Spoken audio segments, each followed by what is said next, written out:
बोलिए वृंदावन बिहारी लाल की जय। बहुत ही सुंदर और दिव्य रुक्मिणी विवाह की कथा है।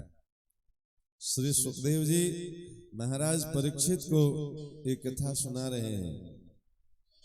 श्री शुक उवाच राजा सिद्ध भीष्मको नाम विदर्भाधिपतिर्महान तस्य पंचाभवन पुत्रा कन्यका च वरानना। श्री सुखदेव जी कहते हैं कि हे राजन, महाराज भीष्मक विदर्भ के अधिपति थे। उनके 5 पुत्र और एक सुंदरी कन्या थी। रुक्म अग्रजो रुक्म रथो रुक्म बाहोरनंतरः रुक्म केशो रुक्म माले रुक्मिन्नीशां श्वशासति। क्रमशः रुक्म रथ, रुक्म बाहो, रुक्म केश और रुक्म माली, ये 4 नाम इसमें बताए गए। रुक्म रथ, रुक्म बाहो, रुक्म केश और रुक्म माली, और इनकी एक बहन नाम है रुक्मिणी। इनकी विशेषता क्या है? तो बचपन से ही ये साधु संतों के मुखारविंद से, गुरुजनों के मुखारविंद से भगवान श्री कृष्ण की कथा सुन सुन के अपने अंतःकरण में भगवान द्वारिकाधीश की छवि बसा ली है। भगवान श्री कृष्ण को ही ये अपना सर्वस्व मानने लगे हैं। अपनी बिटिया की मन की बात जान करके महाराज भीष्मक अपने पुत्रों से कहते हैं कि बेटा, ये रुक्मिणी जो है भगवान श्री कृष्ण से प्रेम करती है, इन्हीं को अपना जीवन सर्वस्व मान ली है। क्या हम रुक्मिणी का विवाह भगवान श्री कृष्ण से, द्वारिकाधीश से कर दें? बच्चे बोले कि नहीं, आपकी उम्र ज्यादा हो गई है, आपकी समझ ठीक काम नहीं कर रही है। इनका विवाह हम सब बड़े धूमधाम से करेंगे, आप चिंता न करें। क्यों? इनके बच्चे जो थे रुक्मी आदि सभी भाई, ये शिशुपाल के मित्र थे। और शिशुपाल भगवान कृष्ण को अपना विरोधी मानता था, अपना दुश्मन मानता था। इसलिए महाराज भीष्म को मना कर दिए उनके सब पुत्र की रुक्मिणी के विवाह की चिंता आप न करें, इसकी व्यवस्था हम सब करेंगे। दूसरे ही दिन घोषणा कर दिए कि बस 2 दिन बाद बारात आ रही है, रुक्मिणी को बोलिए वो दुल्हन बन के तैयार हो जाएगी। महाराज भीष्मक बोले कि अचानक से इतनी जल्दी शादी की तैयारी कैसे हो गई? कहाँ विवाह होने वाला है? दूल्हा कौन होगा? 10 सवाल। रुक्मी बोला, आप चिंता न करें, हमारे बचपन के मित्र हैं शिशुपाल, चेदी नरेश, उन्हें हम फोन कर दिए हैं कि आप परसों दूल्हा बन के आ जाइए, आपका विवाह हमारी बहन रुक्मी से होगा।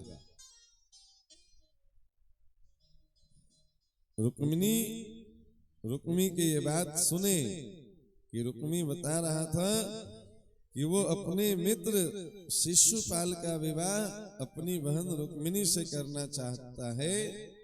रुक्मिणी अम्बा घबरा गई, अपनी भाभी श्री के पास गई। बोली, भाभी भी माँ होती है, हम आपके बच्चे हैं, आप हमारे कल्याण के लिए कुछ करें। भाभी माँ बोली कि देखो रुक्मिणी, घबराने से काम नहीं चलेगा, तो तो चिट्ठी लिखिए। किनको? भगवान द्वारिकाधीश को। चिट्ठी लेके कौन जाएंगे? बोले भगवान के सबसे परम प्रिय ब्राह्मण देवता, विप्र धेनु सुर संत हित लिंग मनुज अवतार, भगवान का सबसे परम हितैषी कोई है? ब्राह्मण। इनको धरती का भगवान कहा जाता है। वंदो प्रथम महेश्वर चरना, धरती के देवता। ब्राह्मण के हाथ से चिट्ठी लिखिए और द्वारिकाधीश तक लेकर के ब्राह्मण देवता जाएंगे। 7 श्लोकों में रुक्मिणी अम्बा द्वारिकाधीश को पत्र लिखती हैं। बहुत ही सुंदर पत्र। अपने कुल पुरोहित को बुलाती हैं। ब्राह्मण देवता, आपकी मदद की जरूरत है। हाँ देवी बताइए, हम क्या मदद करें? आप हमारा ये पत्र लेकर के भगवान द्वारिकाधीश तक चले जाएं, उन्हें मेरा संदेशा दे दो। ब्राह्मण देवता रुक्मिणी अम्बा के हाथों से लिखी हुई पत्र लेके जाते हैं। द्वारिकाधीश भगवान श्री कृष्ण को पत्र देते हैं। द्वारिकाधीश भगवान ब्राह्मण के सेवा में लग गए। चरण पखारे, आसन पे बिठाए, आरती उतार रहे हैं, प्रसाद दे रहे हैं। ब्राह्मण देवता भाव में भरे हैं। बोले भगवान ये सब बाद में कर लीजिएगा, समय बहुत कम है, पहले पत्र पढ़ लीजिए। भगवान मुस्कुराए, बोले ब्राह्मण देवता अगर इतना ही आवश्यक पत्र है तो आप ही पढ़ दीजिए, हम आप ही के मुखारविंद से सुनना चाहते हैं। भगवान बोले ये अंतरंग मैसेज है, पर्सनल लेटर आया है आपके लिए, आप ही पढ़िए। भगवान श्री कृष्ण द्वारिकाधीश बोले हमारे लिए आपसे ज्यादा पर्सनल कोई नहीं है। ब्राह्मण हमारे हृदय के सबसे निकट है और आपके मुखारविंद से निकला हुआ एक एक वाणी हमारे लिए आदेश होगा, इसलिए आप पढ़िए निसंकोच। हम आपके मुखारविंद से वो पत्र सुनना चाहते हैं। कुंडनपुर के महाराज भीष्म के कुल पुरोहित ब्राह्मण देवता और भीष्म की बेटी रुक्मिणी के हाथों लिखा हुआ पत्र वो पढ़ के सुना रहे हैं द्वारिकाधीश भगवान श्री कृष्ण को। आप सब भी सुनिए पूरा पत्र, फिर इसकी चर्चा करेंगे। रुक्मिण्युवाच, सुना रहे हैं ब्राह्मण पर लिखने वाले रुक्मिणी अम्बा हैं, इसलिए रुक्मिणी उवाच वो बोल रही हैं। श्रुत्वा गुणान् भुवन सुंदर सिन्वतां ते निर्विश्य कर्ण विवरैर्हरितं गतापम् रूपं दृशां दृदिशतां अखिलार्थलाभम् तच्युता विशति चेतमपत्रपं मे। श्रुत्वा गुणान् भुवन सुंदर सिन्वतां ते, हे त्रिभुवन सुंदर श्याम सुंदर, आपके गुणों को जो सुनने वाले के कानों के रास्ते हृदय में प्रवेश करके एक एक अंग के ताप जन्म जन्म की जलन बुझा देती हैं, तथा अपने रूप सौंदर्य को नेत्र वाले जीवों के नेत्रों के लिए धर्म अर्थ काम मोक्ष चारों पुरुषार्थ के फल एवं स्वार्थ परमार्थ सब कुछ है, श्रवण करके प्यारे अच्युत मेरा चित्त लज्जा शर्म सब कुछ छोड़कर आप में ही प्रवेश कर रहा है। ये हम आप सब के लिए मंत्र है। कल बताए थे, दिन में बच्चों के सामने भी चर्चा हो रही थी। सबसे बड़ा रोग क्या कहेंगे लोग, मस्तक पे तिलक माथे पे चोटी और पीले धोती कुर्ता में निकलेंगे, लोग हंसेंगे। रुक्मिणी अम्बा क्या कह रही हैं? श्रुत्वा गुणान् भुवन सुंदर सिन्वतां ते निर्विश्य कर्ण विवरैर्हरितं गतापम्। आपके सुंदर सुंदर गुणों को सुन सुन करके जो त्रिविध ताप का हरण कर लेती है। हमारा मन आपके श्री चरणों में रम गया है। कात्ता मुकुंद महती कुलशील रूप विद्या वयोद्रविन धाम विरात्म तुल्यम धीरा पतिम कुलवती नवनीत कन्या काले नृसिंह नरलोक मनोभिरामम। भगवान के प्रेम स्वरूप श्याम सुंदर चाहे जिस दृष्टि से देखें, कुल शील स्वभाव सौंदर्य विद्या अवस्था धन्य धाम सभी में आप अद्वितीय हैं, अपने ही समान हैं, आपके जैसे आप ही हैं। मनुष्य लोक में जितने भी प्राणी हैं सबका मन आपको देखकर शांति का अनुभव करता है, आनंदित होता है। अब पुरुष भूषण आप ही बतलाइए, ऐसी कौन सी कुलवती महागुणवती और धैर्यवती कन्या होगी जो विवाह के योग्य समय आने पर आप ही को पति के रूप में वरण न करेगी। कल आप कथा सुन चुके हैं ब्रज गोपिकाओं की कथा में। ये कृष्ण कौन है? तो तुम हो एक अगोचर सबके प्राणपति। हम आप सबके प्राणों के पति परमात्मा ही तो है। पति मतलब स्वामी। ये कोई स्त्री पुरुष की शरीर की कथा नहीं हो रही है, आप 5 दिन से सुन रहे हैं।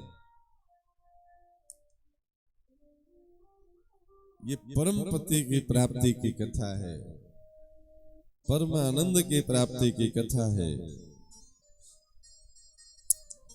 तन्मे भवान खलवृत पतिरंग जाया मात्मार्पितश्च भवतोऽत्र विभो विधेहि मा वीरभागमविवशतो चैद्य आराध गोमायुवन् मृगपतेर्बलिमम्बुजाक्षः। इसलिए प्रीतम, मैंने आपको पति रूप में वरण किया है। मैं आपको आत्मसमर्पण कर चुकी हूँ। आप अंतर्यामी हैं, मेरे हृदय की बात आपसे छिपी नहीं है। आप यहाँ पधार कर मुझे अपनी पत्नी के रूप में स्वीकार कीजिए। कमल नयन प्राण वल्लभ, मैं आप सरीखे वीर को समर्पित हो चुकी हूँ, आपकी हूँ। अब जैसे सिंह का भाग सियार छू जाए, वैसे कहीं शिशुपाल निकट से आकर मेरा स्पर्श न कर जाए, ये आपके चरणों में मेरी प्रार्थना है। आप पुरुष सिंह हैं। हमारे भैया रुक्मी शिशुपाल को निमंत्रण दे दिए हैं। उनके भी शरीर में हल्दी लग रही है, माथे पे मोल बन रही होगी, वो दूल्हा बन के आएंगे। गलती से भी हमारे शरीर का स्पर्श न कर लें, ये आपकी जिम्मेवारी है। क्यों? आप सिंह हैं और हम अपने आप को आपको समर्पित कर चुके हैं, और सिंह का भाग सियार ले जाए, ये सिंह कभी बर्दाश्त नहीं करेंगे।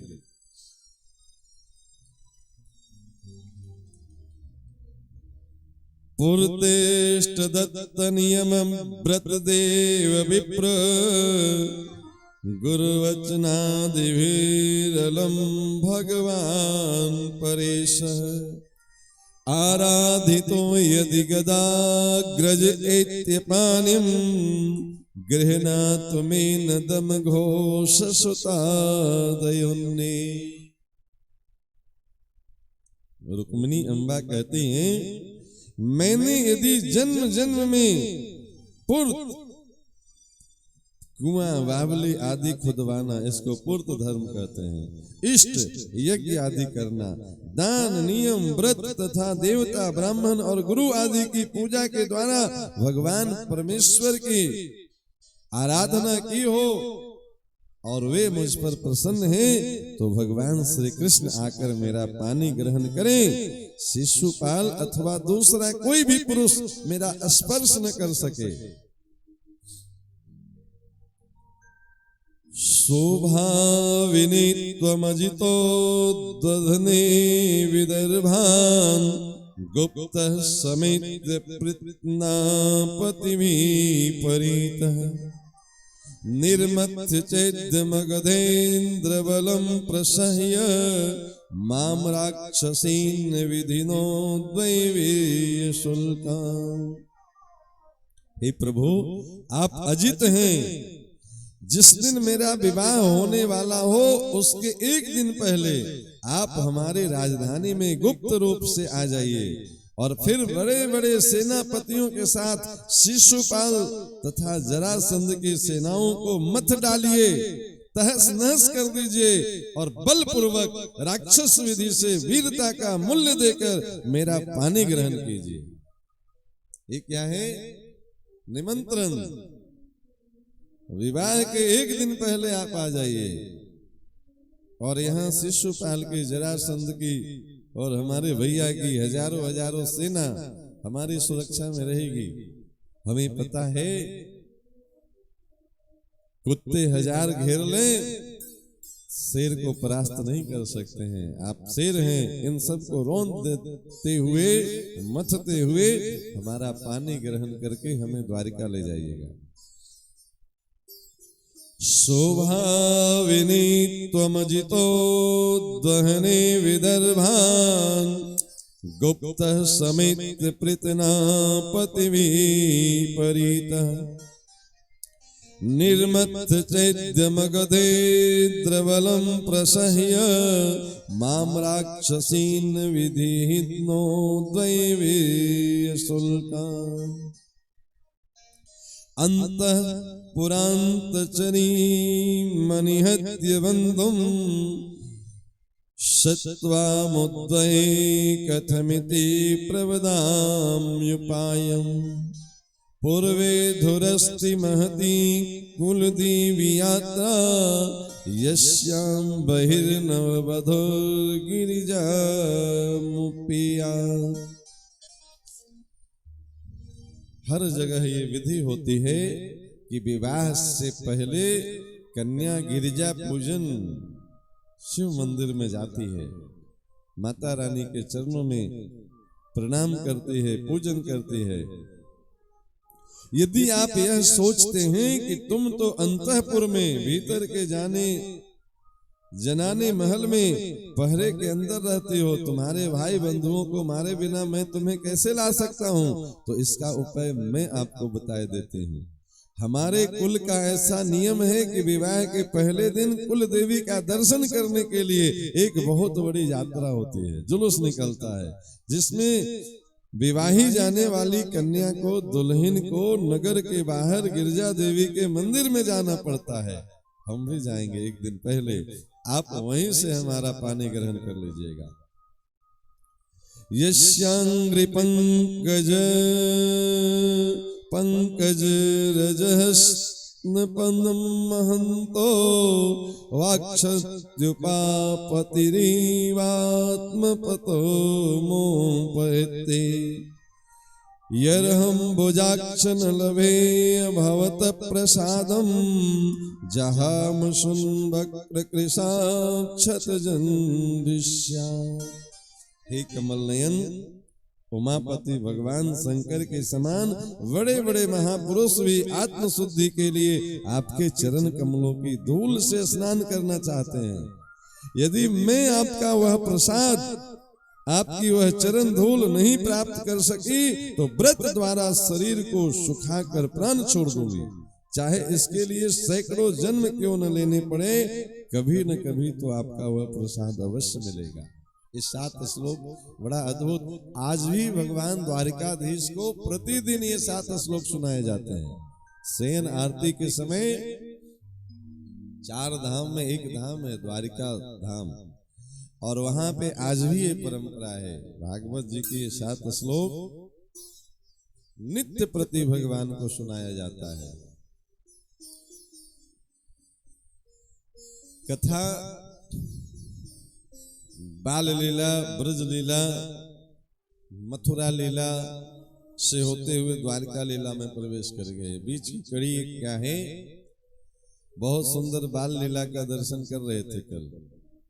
इत गोकुल उत मथुरा नगरी, बीच बहत है जमुना गहरी।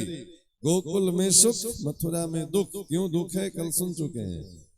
कंस को अपना 8वां शत्रु पकड़ में नहीं आया है, इसलिए वो दुखी है। बार बार राक्षस भेजता है, पूतना, अघासुर, बकासुर, शक्तासुर, इसकी चर्चा कल हो चुकी है। अंत में भगवान को लाने के लिए अक्रूर जी को सोने का रथ देके भेजता है। भगवान को मारने के लिए अंतिम उपाय रचता है। वो भूल गया था कंस के भगवान को मारने का नहीं, खुद मरने का उपाय कर रहे हैं। कृष्ण बलराम आए, मथुरा में कंस वध करके द्वारिका लीला में प्रवेश किए। अभी द्वारिका लीला में प्रवेश ही हुई है कि उधर से ब्राह्मण देवता पत्र लेके आ गए। ब्राह्मण देवता ये पत्र पढ़ते पढ़ते भावुक हो गए। बोले सरकार समय बिल्कुल कम है, द्वारिका से कुंडनपुर तक चलना है। रुक्मिणी व्याकुल हैं आपके दर्शन के लिए। भगवान कृष्ण मुस्कुराए, बोले इसमें समस्या क्या है। अगर ये कार्य इतना आवश्यक है तो अभी आप अपने साथ हमको ले चलिए, हम आपके साथ चलते हैं। ठाकुर जी रथ निकाले, ब्राह्मण देवता को रथ पे बिठाए और चल दिए। थोड़ी देर बाद उधर से दाऊ दादा आए, कन्हैया को घर में नहीं देखे। पूछी कहाँ गए भैया, कहीं दिखाई नहीं दे रहा है लाला। सभी लोग एक मत से बोले कि कुंडनपुर से कोई ब्राह्मण आए थे चिट्ठी लेकर के। वो चिट्ठी पढ़ के सुनाए और कन्हैया उनके साथ चल दिए। ठाकुर जी को न्यूज पहले से पता थी कि कुंडनपुर में महाराज भीष्म की बिटिया की शादी है और निमंत्रण आया नहीं है। अब फिर कुंडनपुर जाने का क्या मतलब है। वो समझ गए कि कन्हैया कोई लीला करने वाला है। पीछे से पूरी चतुरंगिनी सेना लेकर के हल मूसल के साथ दाऊ दादा चल दिए। अब वहां बड़ा अद्भुत दृश्य है। शिशुपाल आ चुका है दूल्हा बन के, जरासंध उसके संरक्षण में खड़ा है। सबको ये डर था कि कहीं कुछ गड़बड़ होगी इस विवाह में द्वारिकाधीश के द्वारा। इसलिए हजारों हजारों सैनिकों के घेरे में रुक्मिणी अम्बा को भेजा जा रहा है। कहां? गिरजा पूजन के लिए। मंदिर में रुक्मिणी अम्बा गिरजा पूजन कर रही हैं। हजारों सैनिक बाहर घेरे खड़े हैं अपने अस्त्र शस्त्र से सुसज्जित होकर के। ठाकुर जी एकदम चकाचक रथ पे बैठे, घोड़ों की टाप को एकदम सुनाते हुए और जाके वहीं पे रथ रोके जिस मंदिर में रुक्मिणी जी पूजा कर रही थी। अब जरा देखिए इनकी योग माया सम्मोहनी शक्ति, देखे और दीवाना कर दे शायद इसको जादू आए। एक बार ठाकुर जी मुस्कुरा के सबको देख दिए जी। जितने सैनिक तलवार भाला लेके खड़े थे ना, ठाकुर जी एक बार सबको मुस्कुरा के देख दिए। सब भाला तलवार छोड़ दिए नीचे जमीन पे और एक टक ऐसे हाथ रख के देख रहे हैं। अरे कितना सुंदर स्वरूप। दूसरा कह रहा है स्वरूप देखो मोर का मुकुट कितना सुंदर। तीसरा कह रहा है पीताम्बरी कितनी सुंदर। चौथा कह रहा है ये देखो इसका हाथ में बंसी कितना सुंदर। सब भूल गए कि हम किस काम के लिए आए थे। ये सर्वांग सुंदर का दर्शन करते सब पागल हो गए इनकी ओर। बगल का सैनिक बोला अरे स्वरूप में फंसे हो, देखो इनका रथ कितना सुंदर, पूरे सोने से मढ़ी हुई है। चौथा सैनिक बोला अरे रथ की छोड़ो, इसकी घोड़े को देखो कितना सुंदर घोड़े जिसमें जोते हुए हैं। कोई रथ को देख रहा है, कोई घोड़े को देख रहा है, कोई श्याम सुंदर के मुकुट को देख रहा है, कोई पीताम्बरी को देख रहा है। असब मंत्र मुग्ध। गिरजा पूजन करके जैसे ही रुक्मिणी अम्बा निकली। ठाकुर जी एक बार रुक्मिणी को देख करके मुस्कुरा दिए। वो समझ गई काम बन गया। एकदम चकाचक आगे बढ़ के ठाकुर जी पानी ग्रहण किए, हाथ में हाथ डाल करके और सब सैनिकों के साथ अपनी गजगामनी चाल से रथ की ओर बढ़े। और सब सैनिक एकदम टुकुर टुकुर देख रहे, अरे देखो तो कैसी सुंदर जोड़ी, कैसी गजगामनी चाल, कैसी हंस के जैसे चाल चल रहे हैं। कोई सैनिक बोले, अरे इस दूल्हे के साथ तो हमारी किशोरी जी बहुत सुंदर लग रही हैं, जोड़ी बहुत अच्छी है, चाहे जो हो। ठाकुर जी रुक्मिणी अम्बा को लेकर के विराजमान हो गए रथ पे। घोड़े को चाबुक दिए और घोड़ा यह गया वह गया। अरे वाह क्या सुंदर जोड़ी, जीवन में पहली बार ऐसी जोड़ी देखी गई है। नेत्र सफल हो गए, जीवन धन्य हो गया। ठाकुर जी गए, उनकी माया गई। एक सैनिक बोला कि जोड़ी बहुत अच्छी थी, जीवन में पहली बार देखे, लेकिन ये तो बताओ हम लोग हजारों सैनिक यहाँ क्यों खड़े थे? माया का असर खत्म हुआ ना, तो सब अपने अपने स्वरूप में आ गए। बोले अरे हम लोग तो यहाँ रुक्मिणी अम्बा की सुरक्षा में थे, वो कहाँ गई? तो वो तो लेके गया दूल्हा। अरे दौड़ो पकड़ो, वो चल के चला गया हम सबको, समझे गए? सारे सैनिक दौड़े इधर से, रुक जा ठहर जा, भागता कहाँ है भगोड़ा? अब जो मन में आए सो बोल रहा था, अपनी गलती लोग दूसरे के माथे थोप रहे थे। थोड़ी ही दूर में अभी ठाकुर जी तो गए ही थे ना, पीछे से सब मारो काटो दौड़ो पकड़ो दौड़ा आ रहा है। ठाकुर जी तुरंत रथ घुमाए, भागे नहीं, वहीं रथ रोके। और जैसे ही ठाकुर जी रथ घुमाए, पीछे से जोरदार आवाज आई, बोलिए द्वारिकाधीश भगवान की जय। कृष्ण कन्हैया पीछे घूम के देखे कि इतना जोरदार जयकारा लगाने वाला कौन है, तो हल मुसल कांधे पे लिए दाऊ दादा मुस्कुरा रहे थे। दाऊ दादा आप यहाँ कैसे? बोले कन्हैया हमें सब पता था कि तुम क्या लीला करने वाले हो, चिंता मत करो, बहू को लेके तुम द्वारिका जाओ, इन सब का स्वागत हम करते हैं। पूरी सेना लेके आए हैं, बारात साथ में है। ठाकुर जी रुक्मिणी अम्बा को लेके आगे बढ़े और हल मुसल लेकर के कमान संभाले, स्वागत की। दाऊ दादा हल से खींचे और माथे पे मुसल का प्रहार करें, गोविंदाय नमो नमः। बस 2-4 का चकाचक करवाए, बाकी सब जान बचा के भागे। हिम्मत न हो कि अब इनके सामने पड़े। सब दौड़ता हाँफता गया रुक्मी के पास। बोले महाराज गजब हो गया। क्या हुआ जी? तो द्वारिकाधीश भगवान कृष्ण रुक्मिणी का हरण करके ले गए। बोले आप लोग क्या कर रहे थे वहां पे? आप क्या कर रहे थे वहां? आपकी जिम्मेवारी थी सुरक्षा। बोले हम सब कर रहे थे, हम पकड़ भी लिए थे उनको, लेकिन बीच में हल मुसल वाले दाऊ दादा आ गए और सबका बिछौना कर दिए। हम लोग किसी प्रकार जान बचा के भागे हैं कि आपको सूचना तो दें। पीछे से घोड़े पे सवार होकर के रुक्मी दौड़ा, ठाकुर जी को पकड़ दिया।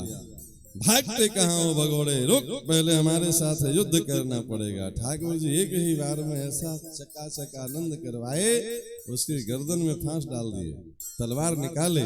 रुक्मिणी अम्बा पैर पकड़ ली। बोले सरकार अभी अभी हमारा ब्याह भया है, खून खराबा नहीं होना चाहिए। अच्छा ये कौन है? हमारे भैया हैं। ठाकुर जी मुस्कुराए, तो आपके भैया हैं तो हमारे भी तो कुछ लगेंगे ना? क्यों जी, क्या लगेंगे? हाँ बोले अब इनके साथ कुछ विनोद तो करें, आ गए हैं तो। ससुराल में बिना हंसी मजाक का बारात वापस जा रहा था, अच्छा नहीं लग रहा था। अपनी तलवार से उनकी एक तरफ की मूंछ मोड़ दिए, एक तरफ की बाल मोड़ दिए। बोले अब वापस जाइए, विदाई कराने आइएगा।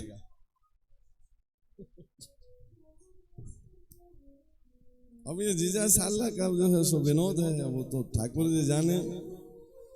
इधर से आधा मूंछ आधा बाल सफा चट करा के इधर से रुक्मी गया अब इसका ये स्वरूप देखा शिशुपाल, बेचारा दूल्हा बन के आया था, घोड़ी पे चढ़ा।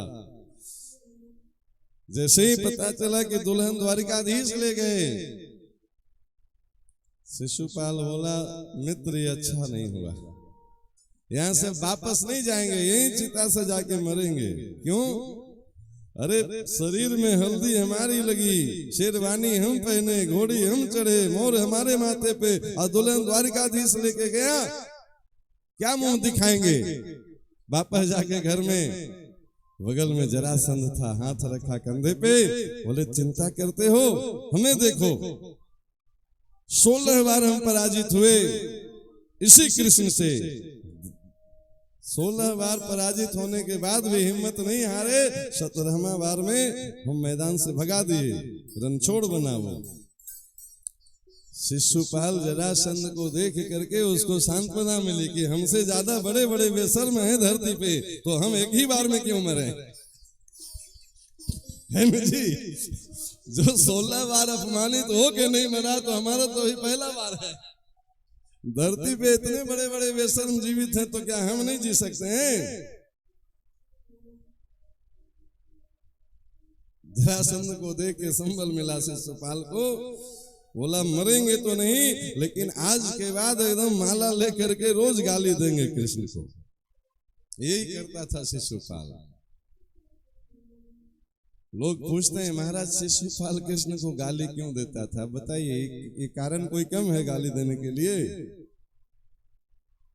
दूल्हे का सारा संस्कार बेचारे का हुआ किसका? शिशुपाल का। दुल्हन कौन ले गए? अब वो गाली न दे तो क्या माला लेके जाए पहनाने, उनको स्वागत करे। दूल्हे को विवाह से पहले कौन कौन सा संस्कार होता है पता है आप लोग को? नहीं? हाँ, आपको कहां से पता होगा, अभी आप बने नहीं है। बेटिंग वाले देखिए सर हिला रहे हैं।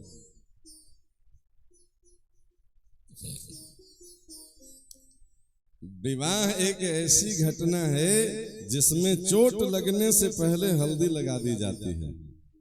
नहीं, संसार में चोट लगता है तब हल्दी चूना लगाया जाता है, दर्द कम होता है उससे, एंटीसेप्टिक दवाई। लेकिन विवाह हो, चोट बाद में लगना कन्फर्म है, इसलिए हल्दी पहले लगा दी जाती है। और कहां कहां लगेगा कोई गारंटी नहीं है, इसलिए पूरे शरीर में हल्दी लगाओ। नहीं, ये सब विधि है जी। अच्छा, हल्दी लगाने वाली माताएं सब स्पेशलिस्ट होती हैं, इनसे पूछिए कुमारी कन्या हल्दी लगाती है जी? नहीं ना? नहीं, आप नहीं छू सकते हैं। क्यों? क्योंकि उनको दर्द देने का अनुभव नहीं है अभी। सब जो अनुभवी लोग हैं, स्पेशलिस्ट, वो आएंगे सेवा करने। नहीं, भगवान दर्द सहने की क्षमता दें, इसलिए पहले पूरे शरीर में एकदम चकाचक। दूल्हा समझता है हल्दी लगेगा हम गोर हो जाएंगे, इतना बढ़िया गोर होता है, बाद में पता चलता है सब। हल्दी लगती है ना आपके यहाँ भी जी विवाह में? हाँ, इसीलिए लगती है। हल्दी लगने के बाद दूल्हा जो वस्त्र धारण करते हैं उसको क्या कहते हैं? शेरवानी। दूल्हा एक दिन के लिए जब निकलता है तो कहता है कि हम शेरवानी। वैसे जीवन भर फिर वो शेर ही रहता है, अंतर सिर्फ इतना होता है कि विवाह के बाद उस पे भवानी सवार हो जाती है। फिर शेर की सवारी कौन करते हैं? गणेश जी को मिला चूहा, विष्णु जी को गरुड़, इंद्र जी को हाथी, बाबा को बैल। ये माता ही है जो शेर को संभाल सकती है। नहीं तो बस वो निकलते हैं एकदम हल्दी लगा के, फिर कहते हैं घोड़े पे चढ़ के कि हम शेरवानी पहने। क्या शेरवानी? भीतर गए मड़वा में भवानी सवार, उसके बाद बेचारा पूंछ हिलाएगा। एक बार एक शेर का विवाह हो रहा था तो सब शेर नाच रहे थे, आज मेरे यार की शादी है, आज मेरे यार की शादी है। बीच में आके एक चूहा नाचने लगा। तो सब पूछा कि भाई साहब आप क्यों नाच रहे हो? हम तो शेर हैं इसलिए नाच रहे हैं। दूल्हा बोला हम शेर हैं इसलिए ब्याह में जा रहे हैं, आप क्यों नाच रहे हो? चूहा हो? चूहा बोला भाई साहब बस ब्याह कर लो समझ में आ जाएगा। नहीं नहीं तुम बताओ, बताना पड़ेगा, तुम क्यों नाच रहे हो? चूहा बोला कि विवाह के पहले हम भी शेर ही थे, एक बार ब्याह कर लो फिर तुम मेरे जैसे हो जाओगे। भूल गई साम दाम भूल गई हेकड़ी, तीन चीज याद रही नून तेल लकड़ी। बस इतने में जीवन निकल जाना है, समझे? सब हेकड़ी निकल जाएगा। जो फंसे हैं सबका चेहरा देखने लायक है। देखिए उनकी मुस्कुराहट बता रहा है। महाराज विवाह के पहले ये सब बता देते तो ये दुर्दशा से शायद हम बच जाते। और जो बच्चे हैं वो भी मुस्कुरा रहे हैं कि भगवान की बड़ी कृपा। हल्दी लग गई, शेरवानी पहन लिए, अब क्या तो माथे पे मोर पड़ेगा? नहीं, मोर चढ़ता है ना जी माथे पे दूल्हा का। मोर किस चीज का बनता है? किसका? पीतल का, सोने का, चांदी का, किस चीज का मोर बनता है आपके यहाँ? देखिए सुदीन बाबा बोल रहे हैं खगड़े का। सही बात है, खगड़े का ही ना। और खगड़ा भी कैसा? एकदम सूखा ढंढन, नहीं गीला नहीं, तार की खगड़ी भी सूखा हुआ, उसकी मोर बनती है। कैसे बनती है? तो पहनने वाला भाग होता है, भीतर देखिएगा पूरा खोखड़ रहेगा, नहीं, और ऊपर से खूब बढ़िया बॉल बत्ती लगा करके उसमें चमचम कर दिया जाता है। क्यों ऐसा मोर माथे पे? एक बार ये मोर माथे पे जिसके रखा गया उसका जीवन ऐसा ही, भीतर से खोखड़ ढंढन, कुछ नहीं बचेगा। बाहर से बॉल बत्ती खाली दिखेगा, पान खा के घूम रहे हैं बाहर, कुछ नहीं बचेगा भीतर, समझे कि नहीं? भीतर एकदम खोखड़ ढंढन, इधर जाएगा उधर जाएगा बेचारा। कैसा ढंढन? तो अंग्रेजी वाले मैम से पूछिए, ये हमारे हस्बैंड हैं। हस्बैंड ऐसा बैंड जितना बजाइए बेचारे हंसते हंसते बजेंगे जीवन भर, समझे कि नहीं? इसको कहते हैं हस्बैंड। अब ढंढन खगड़ी हो गया ना जी, तो जब इधर से उधर तो बजेगा हंसते हंसते। ये सब विनोद है। द्वारिकाधीश का पुरोहित। अब आज कथा थोड़े होना है, आज बारात में अब आनंद करना है कि 5 दिन से जुट्ठो माथा बुकी हो रहा है। जितना समझना था आप सब समझदार हैं, समझ गए 5 दिन में। अब आज मौज करते हैं विवाह में। विवाह में कोई कथा समझ में आती है? विवाह में बस यही सब समझ लीजिए।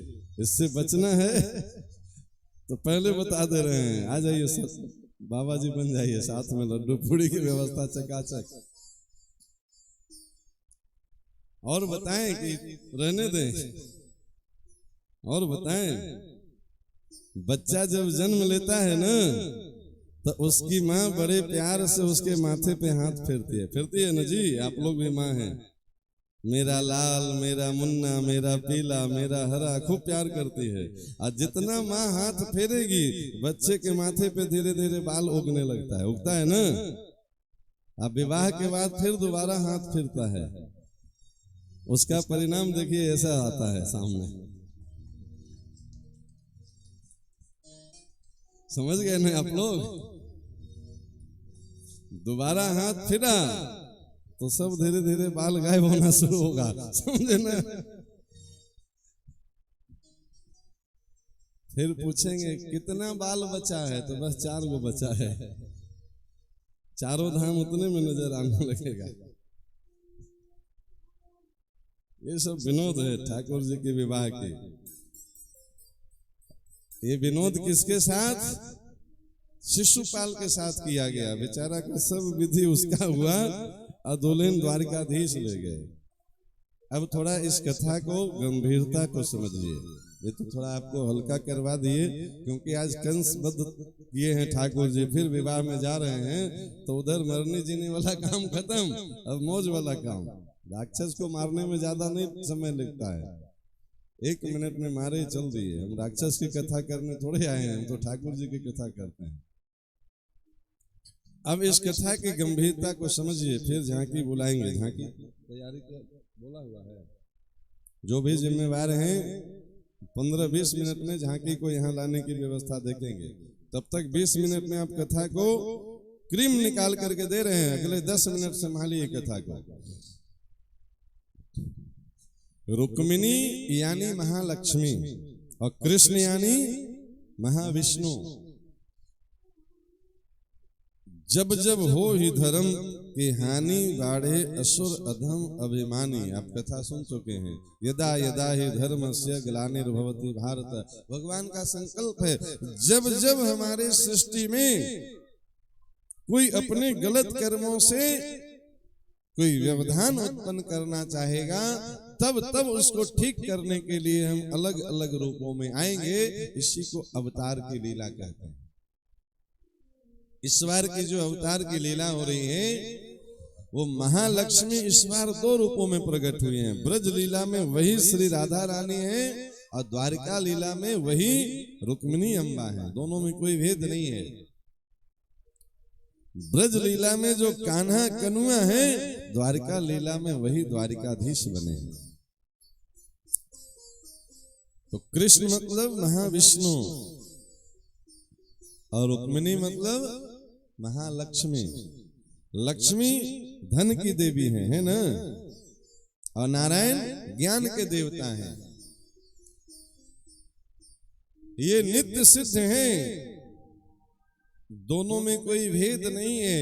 एक ही परमात्मा जब लीला करना होता है तो वही वृषभानु जी के यहाँ लाली के रूप में प्रकट हो जाते हैं और वही वसुदेव जी के यहाँ लाला के रूप में प्रकट हो जाते हैं। कोई भेद नहीं है। आप कथा सुन चुके हैं। वसुदेव जी के यहाँ लाला के रूप में और वसुदेव जी गए नंद जी के यहाँ तो वहां पहले लाली के रूप में प्रकट थी नहीं। कहियत भिन्न न भिन्न, दोनों में कोई भेद नहीं है। इसीलिए वेद परमात्मा की स्तुति करती है तो तुमेव माता च पिता तुमेव, तुम ही माता हो तुम ही पिता हो।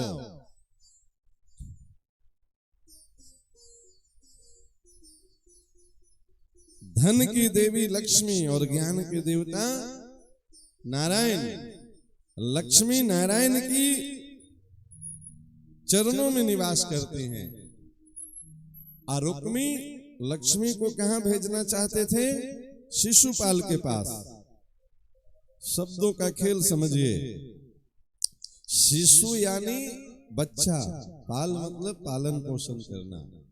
वैसा व्यक्ति जो अपने धन रूपी लक्ष्मी का उपयोग सिर्फ और सिर्फ अपने बच्चों के लिए करता है। भैया ये देखो, हम इतना जमा करके जाएंगे कि 3 पीढ़ियां को कमाना नहीं पड़ेगा, बैठ के खाएगा।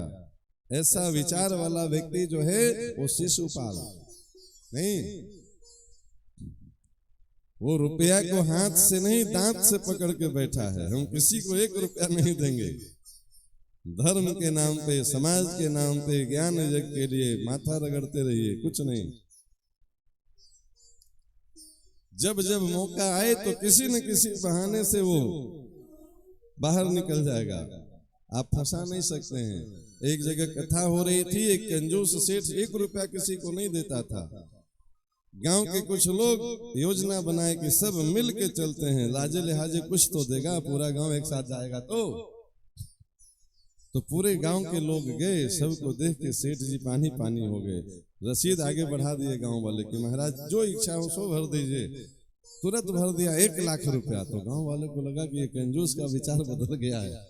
जो 1 रुपया नहीं देता था 1 लाख दे दिया। लोग बड़े खुश होकर के चेक लेके गए, बैंक में गए, चेक जमा किए। मैनेजर दस्तखत करने से मना कर दिए, बोले चेक भंजेगा नहीं। क्यों? 1 लाख रुपया तो भरा है पर भरने वाला का दस्तखत नहीं है। फिर दौड़ा आया उधर से कमेटी वाले के, लगता है गलती से दस्तखत करना भूल गए सेठ जी। बोले सेठ जी यहाँ अपना नाम लिख दीजिए। सेठ जी हाथ जोड़ दिए, बोले हम दान करते हैं, अपना नाम नहीं कमाते हैं। समझे कि नहीं? हमको नाम से क्या मतलब है? जो दे दिए सो दे दिए, उसमें नाम क्या लिखना है? अब बताइए, हम नाम के लिए दान किए हैं। लोग नाक रगड़ते रह गए, वो नाम नहीं लिखे, दस्तखत नहीं किए। कितना का दान हुआ? ये क्या है? किसी बहाने से जो है सो भाग जाना। धर्म में पैसा न लगे और सिर्फ बच्चों के लिए मकान, जमीन, जायदाद, रुपया, पैसा, गहना, जेवर जमा कर रहे हैं। कल बताए थे ना, इससे पूर्व जन्म में कौन कौन शरीर धारण करके आए हैं उसका गुण प्रकट हो जाता है। कभी बैल वाला गुण, कभी गधा वाला गुण, अलग अलग गुण, कभी सांप वाला गुण। जो इस प्रवृत्ति के लोग हैं उसी का नाम शिशुपाल है। उसको कितना भी समझाइए, जब देने की बारी आएगा तो दांत दिखा के भाग जाएगा, देगा कुछ नहीं। लेकिन इनका भी नाम नारायण है और ये 3 जगह से टेढ़े हैं। त्रिभंग ललित इनको कहते हैं। बांके बिहारी को देखिए, कभी ये सीधे खड़े नहीं होंगे। कहां कहां से टेढ़े हैं तो इनकी पैर टेढ़ा, एक दूसरे पे टांग चढ़ा के खड़े मिलेंगे। इनकी कमर टेढ़ी, इनकी गर्दन भी झुकी राधा रानी की तरफ, उनकी गर्दन की तरफ। 3 जगह से टेढ़े। ये तीनों गुण से परे हैं और 3 जगह से टेढ़े हैं। एक बार मैंने विनोद में पूछा, बिहारी जी आपको क्या तकलीफ है, आप सीधे क्यों नहीं खड़े होते हो? मुस्कुराए, बोले महाराज आपको पता नहीं है, दुनिया वाले बहुत टेढ़े बन के मेरे पास आते हैं, उन टेढ़ों को सीधा करने के लिए हमको टेढ़ा बनना पड़ता है। समझे कि नहीं? जब ये टेढ़ी टांग वाला लंघी मारता है ना, तब उधर से लोग चिल्लाते आते हैं, महाराज कोई उपाय बताइए, हाँ पितृ दोष शांति भागवत कराइए। समझे कि नहीं? तब उसको भजन में मन लगता है। वो लंघी मारा,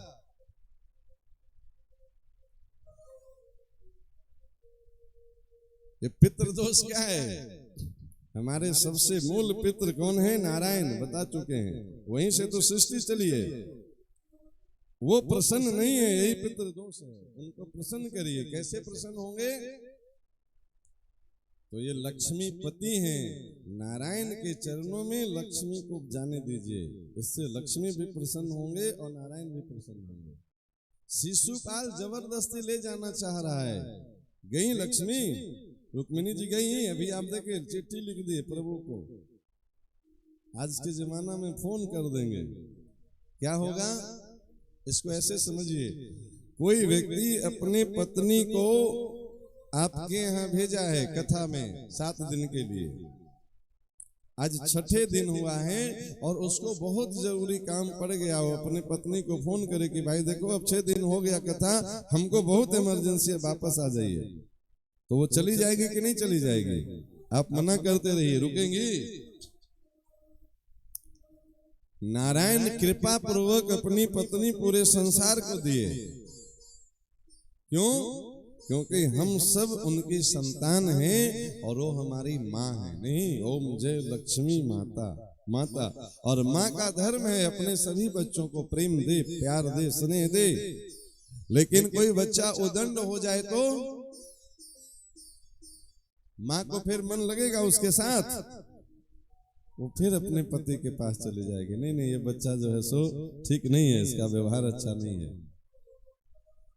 भगवान कृपा पूर्वक अपनी चरण की लक्ष्मी धन जन जन में दे दिए। क्यों?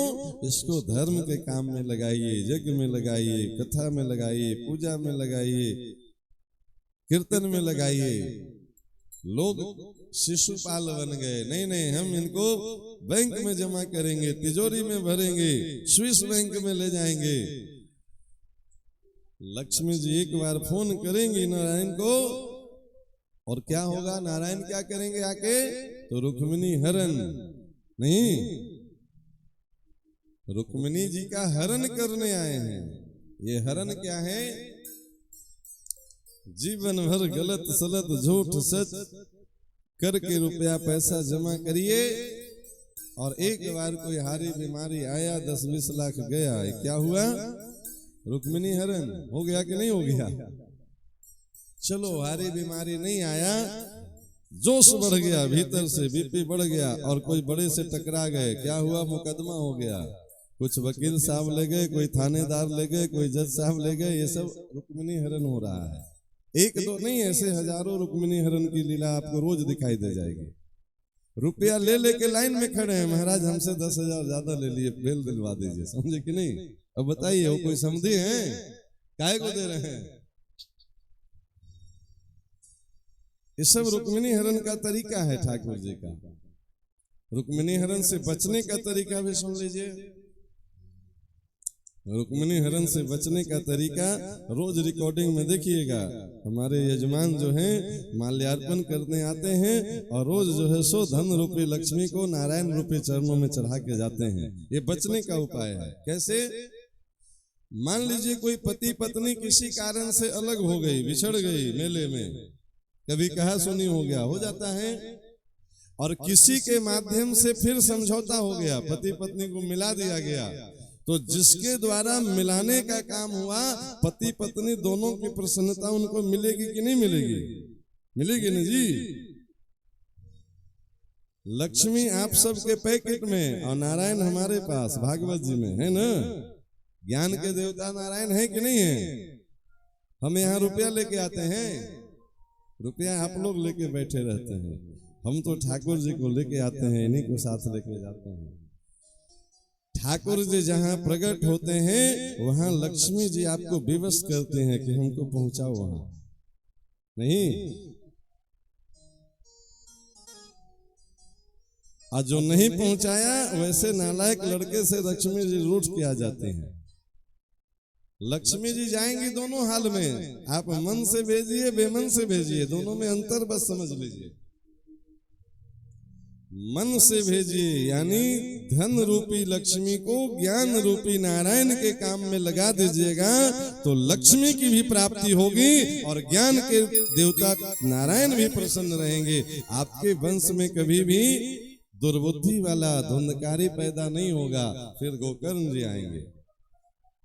ये इसी भागवत जी की कथा है। और नारायण प्रसन्न नहीं रहे, जमा कर करके रखिए, कोई धुंधकारी आएगा मारपीट के छीन के आपके सामने सब बर्बाद करके जाएगा और आपको भी घर द्वार छोड़ के बंद जाना पड़ेगा। यही है रुक्मिणी हरण की कथा। धन रूपी लक्ष्मी को नारायण रूपी ज्ञान के चरणों में आने दीजिए। नारायण की कृपा यानी लक्ष्मी की भी कमी नहीं रहेगी, धन की कृपा लक्ष्मी की भी कमी नहीं रहेगी और नारायण की कृपा बुद्धि की भी कमी नहीं रहेगी जीवन में। दोनों चाहिए कि एक चाहिए जी बताइए? ज्ञान के साथ धन चाहिए कि सिर्फ धन चाहिए? दोनों चाहिए। तो एक और कथा सुनना पड़ेगा। लक्ष्मी जी के पास 2 गाड़ी है, वाहन। एक बड़ा वाला BMW समझते हैं? चलिए और आसान कर दें, स्कॉर्पियो तो समझते हैं ना, बढ़िया वाला एकदम टॉप मॉडल का स्कॉर्पियो। और दूसरा वाला एकदम छोटा सा स्कूटी, उसका हेडलाइट फूटा हुआ है। अब बताइए, 2 गाड़ी रखते हैं लक्ष्मी जी और दोनों से जब मन तब जाते हैं। आप लक्ष्मी को चाहते हैं तो किस गाड़ी से आए लक्ष्मी जी? स्कॉर्पियो से कि वो फूटी लाइट वाली स्कूटी से? फूटी लाइट वाली से ना। कैसे जी? आपके दरवाजे पे कौन गाड़ी लक्ष्मी जी का रुकना चाहिए? स्कूटी की स्कॉर्पियो? स्कॉर्पियो। स्कॉर्पियो पता है क्या है? पहले स्कूटी को समझ लीजिए, फिर स्कॉर्पियो समझ में आ जाएगा। लक्ष्मी पूजा में आप देखेंगे लक्ष्मी जी का जब मूर्ति लाते हैं, फोटो लाते हैं, मूर्ति बैठाते हैं तो लक्ष्मी जी के बगल में एक उल्लू बैठा रहता है ना। उल्लू भी लक्ष्मी का वाहन है। वो क्या है? स्कूटी। उसका हेडलाइट फूटा हुआ, उल्लू को दिन में दिखाई देता है नहीं, इसीलिए लक्ष्मी पूजा रात में होती है। नहीं, दीपावली के दिन में पूजा करते हैं कि रात में? और कुछ ज्यादा समझदार होते हैं वो 12 बजे रात में, 1 बजे रात में महाराज सिंह लगन में लक्ष्मी जी को पकड़ेंगे। क्यों? जितनी घनी अंधेरा उल्लू को उतना बढ़िया दिखाई देगा, उतनी बड़ी लक्ष्मी पकड़ाएंगे। लेकिन दीपावली की रात में जब आप पूजा करते हैं, आप सब भी करते होंगे, ईमानदारी से सोच के बताइए, उस दिन लक्ष्मी के साथ नारायण की पूजा करते हैं? नहीं करते हैं, क्योंकि नारायण स्कूटी से नहीं जाते हैं, वो ससुराल की गाड़ी पर नहीं चलते हैं, वो अपनी स्कॉर्पियो से BMW से निकलते हैं। जब नारायण के साथ लक्ष्मी निकलती हैं तो उल्लू पे नहीं, वो गरुड़ पे निकलती हैं। गरुड़ उनका जो वाहन है वो BMW है, स्कॉर्पियो है। लक्ष्मी को कभी भी देख लीजिए, जब नारायण के साथ निकलेंगे तो गरुड़ पे सवार रहेंगे। क्यों भैया, साहब के साथ जा रहे हैं तो साहब की गाड़ी पे चलेंगे ना, अपनी गाड़ी वो टूटी फूटी स्कूटी लेके क्यों जाएंगे। उस समय उल्लू नहीं देखिएगा, दोनों में अंतर समझिए। बिना ज्ञान के धन की प्राप्ति हो गई, मतलब बिना नारायण के लक्ष्मी मिल गए तो समझ लीजिए कि वो उल्लू जैसा बुद्धि बना देंगे उसका। ये है लक्ष्मी वाहन उल्लू। बिना पढ़े लिखे धन मिल गया, बिना ज्ञान के धन मिल गया, पते नहीं चल रहा वो धन का करें क्या। उसी धन से बाजार में काजू किशमिश छुहारा मिल रहा है और उसी धन से बाजार में गुटखा सिगरेट शराब मिल रहा है। क्या खरीदे क्या न खरीदे, ये बुद्धि खत्म हो गया तो समझ लीजिए उल्लू जैसा बुद्धि दे दिए लक्ष्मी जी उसको। कोई उधर से आ रहा है, महाराज ये हमारे तरफ से काजू किशमिश का प्रसाद, और कोई उधर से आ रहा है चुपचाप पीछे जाकर के पुड़िया फाड़ के बैठ जा रहा है। दोनों में रुपया लगता है कि नहीं जी। उसी पैसा से बाजार में दूध दही घी माखन सब बिक रहा है, और उसी पैसा से कोई शराब पी के नाली के किनारे पड़े हैं। अपने शरीर का भी शुद्ध नहीं है। इतनी कृपा हो गई है कि कभी कभी मोहल्ले का कुत्ता आकर के उनके मुख में गंगा जल डाल के चला जाता है, पता नहीं चलता है कि हम क्या आनंद ले रहे हैं, समझे कि नहीं। वो शराब भी तो पैसे से मिलती है कि नहीं मिलती है, उसमें लक्ष्मी का उपयोग हुआ कि नहीं हुआ। पैसा रहते बुद्धि उल्लू जैसा हो गया, तभी ना वो नाली के किनारे पड़ा है। और इस कथा में देख लीजिए, यहां भी पैसा लगा कि नहीं लगा, ये बिना पैसा के थोड़े हो रहा है। टेंट पंडाल लाइट साउंड व्यवस्था, रुपया का उपयोग यहाँ भी हो रहा है कि नहीं हो रहा है। अब देख लीजिए, यहाँ जिनका पैसा लगा है उनकी बुद्धि उल्लू जैसी है कि गरुड़ जैसे भक्ति में लगे हैं कि नहीं लगे हैं। यहाँ एक एक रुपया जिनका लग रहा है उनका जीवन भक्त के जैसा। गरुड़ मतलब भक्त, जिस पे भगवान सवार हो जाए उसका जीवन भक्ति में रम जाता है प्यारे। और भगवान के साथ आएंगे लक्ष्मी तो उनका जीवन भी वो भक्ति में बना देंगे। ये अंतर है। ज्ञान के साथ धन चाहिए तो जीवन में भगवान की भक्ति अपनाना पड़ेगा, और नहीं तो उल्लू जैसा बुद्धि तो फिर फोकट में बांटते हैं, कुछ कर्म नहीं है, वो बना बनाया मिलेगा। बात समझ में आ रही है जी।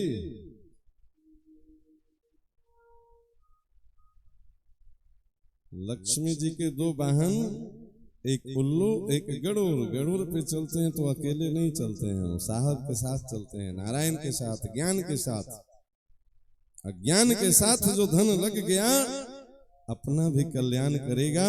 और भागवत जी में लिखा है, जिस कुल में एक भक्त प्रकट हो गया प्यारे, 21 पीढ़ियां तरेगी उसकी। अपना कल्याण तो चले गया, 21 पीढ़ियों का कल्याण वो पैकेट में लेके घूम रहा है।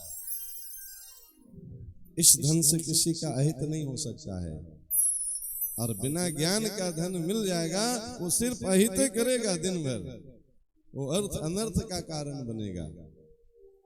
बड़े बड़े साहब को देखिए, क्या ए ग्रेड का साहब है, नौकरी ए ग्रेड का, पैकेट में सिगरेट लेके घूम रहे हैं। ए ग्रेड वाले सिगरेट का धुआं उड़ाते मिल जाएंगे। समझ लीजिए भगवान की कृपा नहीं हो रही है, इन पे लक्ष्मी की कृपा हो रही है। उल्लू तो ऐसा बुद्धि बना दिए।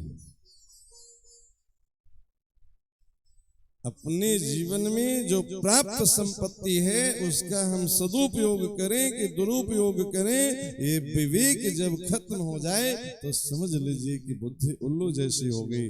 और अपने धन का सदुपयोग अच्छे में लगाएं, अच्छे जगह में करें, समझ लीजिए बुद्धि गरुड़ जैसा, भक्त जैसा बन गया है। ये सब भक्त जैसे लोग बैठे हैं। देखिए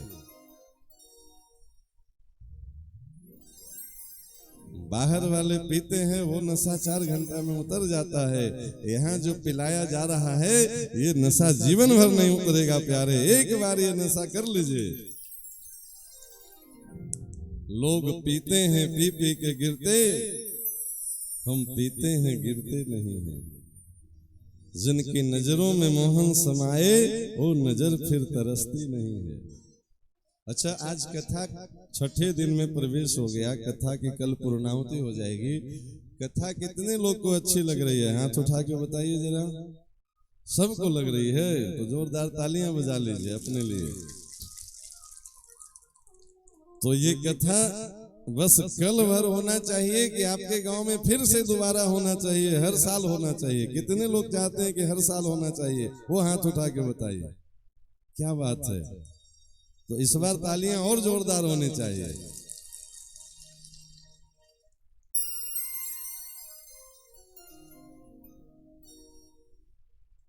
अगले साल की कथा के लिए एडवांस बुकिंग शुरू हो गई है। क्यों? जन्मेजय जी घोषणा कर दें।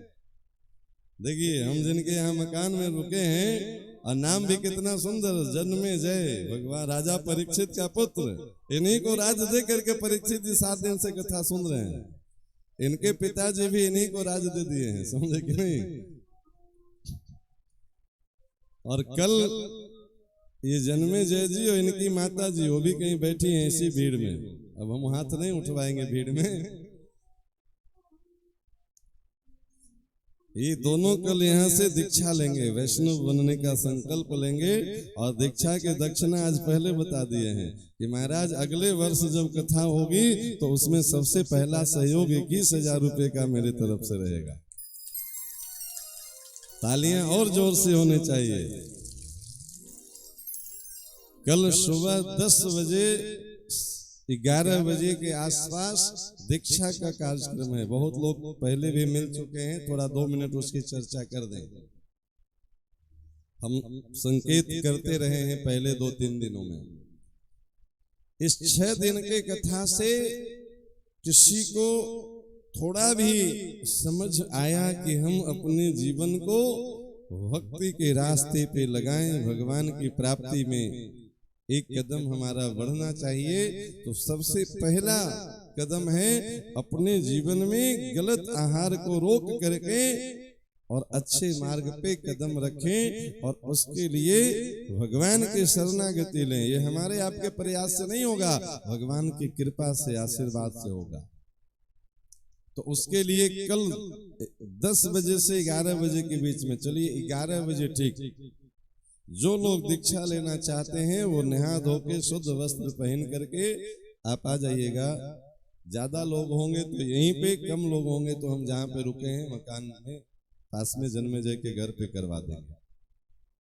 उसमें लगना कुछ नहीं है, निःशुल्क ये व्यवस्था है, 1 रुपया नहीं। हरे लगे न फिटकरी रंग चोखा। दिमाग से कॉन्सेप्ट निकाल दीजिए, महाराज क्या लगता है? कुछ नहीं लगता है। आज भी कुछ माताएं आई थी मिलने की, महाराज आप रोज मना कर दे रहे हैं कि कुछ चढ़ाइए नहीं, हम साड़ी चढ़ाना चाहते हैं, फलाना चढ़ाना चाहते हैं। हम की माता जी बस अपना भाव चढ़ा लीजिए, कथा सुनिए, आपको जो चढ़ाना होगा कल अंतिम दिन सब फ्री कर देंगे, सब चढ़ा लीजिएगा। लेकिन ध्यान ये रखिएगा कि घर का सारा कूड़ा कचड़ा ला के नहीं चढ़ा दीजिएगा। जो उपयोग के तरह का चीज होगा वो चढ़ाइएगा, न बने तो बिल्कुल न चढ़ाइए, ठीक है ना? हम तो मना कर रहे थे लेकिन आज कुछ माताएं आ करके पूछ रही थी तो चलिए छूट दे दिए। कल अंतिम दिन है दान के नाम पे, लेकिन जो उपयोगी वस्तु हो वही दान करना है, बेकार की चीजें क्यों करना है? इसीलिए हम मना कर रहे थे 6 दिन से कि कुछ दान नहीं करना है। कथा सुनिए, ये व्यासपीठ आपसे कुछ लेने नहीं, आपको देने आई है। और उसमें पहला अनुदान कल दीक्षा का कार्यक्रम है। ये अवसर है प्यारे, वर्षों के बाद आपके गांव में आया है और ये फिर आपके जीवन में पता नहीं कब आएगा, नहीं आएगा। अगली साल कथा होगी, इनमें से कितने लोग होंगे नहीं होंगे, कल कौन जानता है क्या होगा। इसलिए जो लोग भी अपने आप को भगवान से जोड़ना चाहते हैं, कल 11 बजे नहा फिच के, नया वस्त्र हो तो नया वस्त्र, न हो तो धुला फिचा साफ सुथरा वस्त्र पहन करके आ जाइएगा।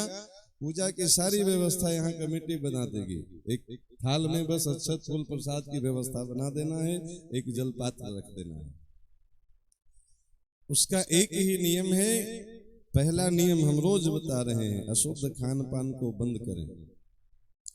जो स्वस्थ जीवन जीने के लिए उपयोगी चीज है वो सब खाइए।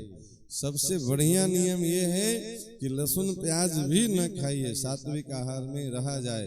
लेकिन बहुत इमरजेंसी हो तो चलिए लहसुन प्याज की छूट देते हैं आपको, धीरे धीरे छोड़िएगा, क्योंकि एक ही बार में सारा क्लास ग्रेजुएशन वाला कर देंगे तो बच्चे एडमिशन ही नहीं करवाते हैं फिर डर से। तो बहुत आवश्यक हो तो लहसुन प्याज खा लीजिएगा। बहुत आवश्यक मतलब अब कहीं बाहर जा रहे हैं, व्यवस्था नहीं है, हम शहर में रह के ड्यूटी करते हैं, होटल में ही खाने की मजबूरी है, ऐसी परिस्थितियों में आप खा लेंगे, आपका धर्म भ्रष्ट नहीं होगा। लेकिन कोशिश करेंगे कि उससे भी बचा जाए।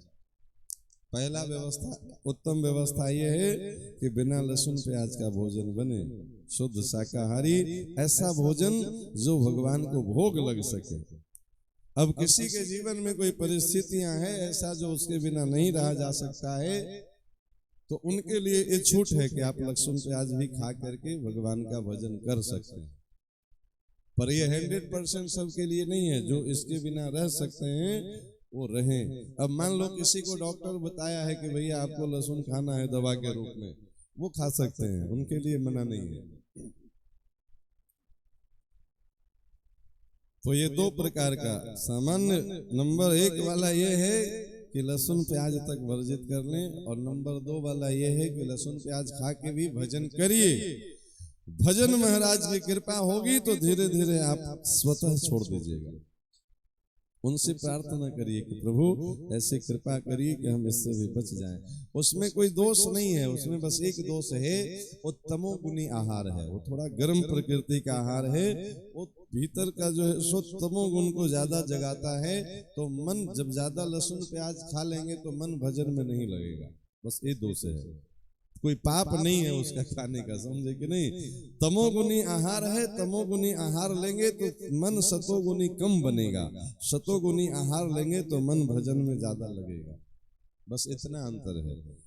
इसलिए बने तो लहसुन प्याज के बिना खा के भजन करिए, न बने तो खा के भी भजन करिए। कोशिश करिए कि कम से कम खाएं, जितना आराम से निभा सके उतना निभाएं। मजबूरी में खाना पड़े तो चलिए सीताराम उसकी कृपा करेंगे, व्यवस्था बना देंगे। बस इतने नियम है। जो मंत्र मिलेगा कम से कम 3 माला उसका जप करना है। माला से नहीं कर पाए तो 15 मिनट घड़ी देख करके, कोई बहुत मुश्किल नहीं है, 24 घंटा में 15 मिनट। किसी दिन मान लिया हम रास्ते में हैं, ट्रेन में हैं, हवाई जहाज में हैं, कार चला रहे हैं, मौका नहीं मिला, तब क्या करें, रास्ता चलते मानसिक जप कभी भी किया जा सकता है, उसमें कोई रोक नहीं है। बिना नहाए, खटिया पे बैठे बैठे, बिस्तर पे बैठे बैठे, रास्ता चलते चलते, झाड़ू लगाते लगाते, खेत में काम करते करते, इतना तो किया जा सकता है ना, इसमें तो कोई मुश्किल नहीं है। माताएं झाड़ू लगा रही हैं, रोटी बना रही हैं, सब्जी काट रही हैं, और जो गुरुजी मंत्र दिए हैं उसका मन ही मन 15 मिनट जप कर।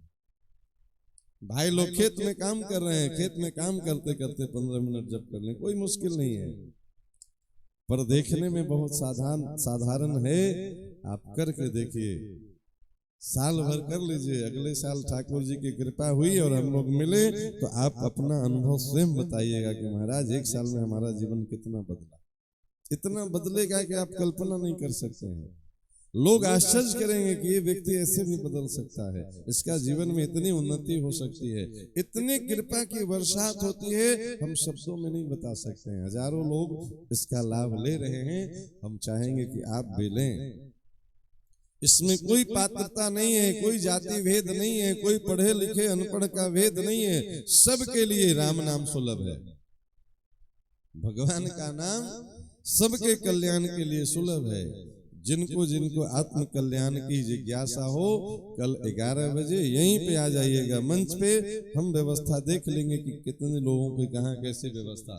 तो जो लोग दीक्षा लेना चाहते हैं, कल 10:30 से 11 बजे के बीच में आधा घंटा यहीं आके बैठिएगा।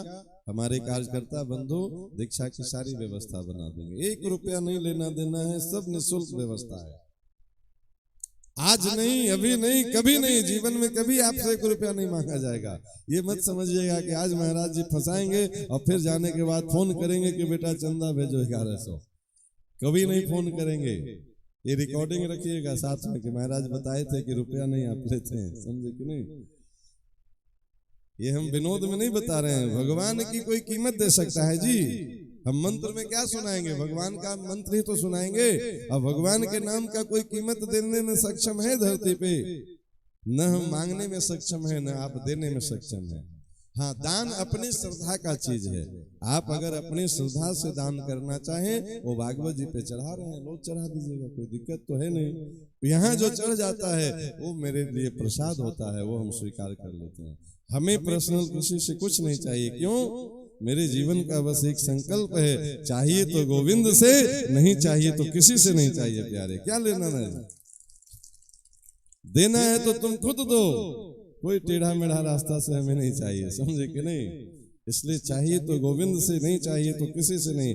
आपकी श्रद्धा हो, दान करना चाहें, भागवत जी पे चढ़ा दीजिएगा, वो हम ग्रहण कर लेंगे। बाकी दीक्षा की दक्षिणा में आज नहीं, अभी नहीं, कभी नहीं, 1 रुपया किसी से नहीं मांगा जाता है अपने यहाँ। भगवान नाम की निःशुल्क सदा वर्त रही है, जिनको ग्रहण करना है आ जाइएगा। क्या अब 2 मिनट में रुक्मिणी विवाह की झांकी तैयार है ना? हाँ महाराज श्री आप आ जाइए इस आसन पे, यहाँ दूल्हा दुल्हन सरकार विराजेंगे। बोलिए वृंदावन बिहारी लाल की जय। ले आइए, आइए हम सब एक मंगल गान, एरी सखी मंगल गौरी। ये बहुत मंगल समय है। दुनियादारी के शादी विवाह में रिश्तेदारी निभाने का मौका बहुत मिला होगा। आज देखिए हम आप सबका कितना बड़ा सौभाग्य है, ठाकुर जी से रिश्तेदारी बनाने का आज सौभाग्य मिल रहा है। द्वारिकाधीश भगवान दूल्हा बन के आ रहे हैं और रुक्मिणी अम्बा दुल्हन सरकार। एक जोरदार तालियों से स्वागत करें।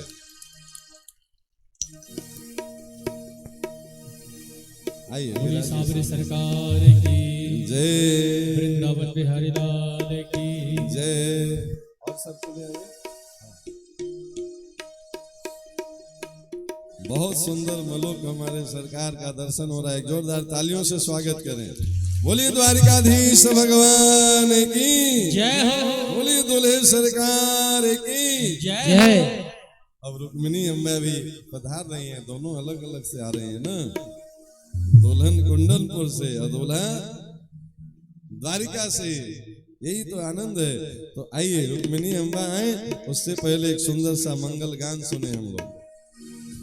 चौक पुरावो माटी रंगाओ, आज मोरे पिया घर आवेंगे, आज मोरे पिया घर आएंगे। खबर सुनाओ जो खुशी ये बताओ, जो खबर सुनाओ जो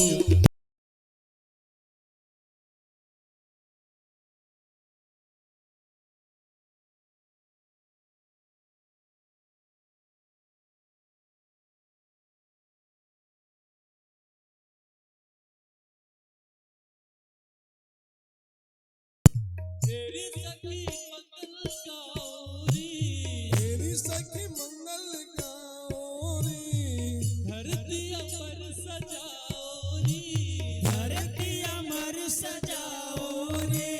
तेरी सखी मंगल गौरी, धरती अमर सजाओ रे। आज उतरेगी पिया की सवारी, आज उतरेगी पिया की सवारी। तेरे कोई काजल लाओ री, तेरे कोई काजल लाओ री, मोहे काला टीका लगाओ री, मोहे काला टीका लगाओ रे। उनकी छब से दिखूं मैं तो प्यारी, उनकी छब से दिखूं मैं तो प्यारी। लक्ष्मी जी मारो नजर उतारो,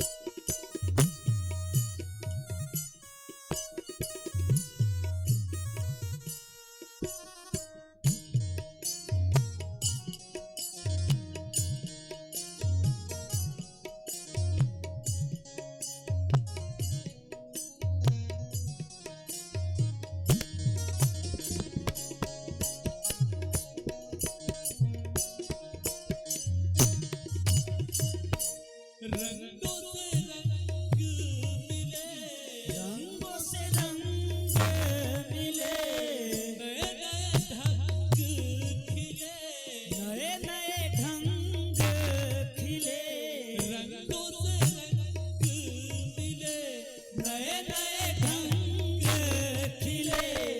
खुशी आज द्वारे मेरे डाल डेरा, खुशी आज द्वारे डाले है डेरा।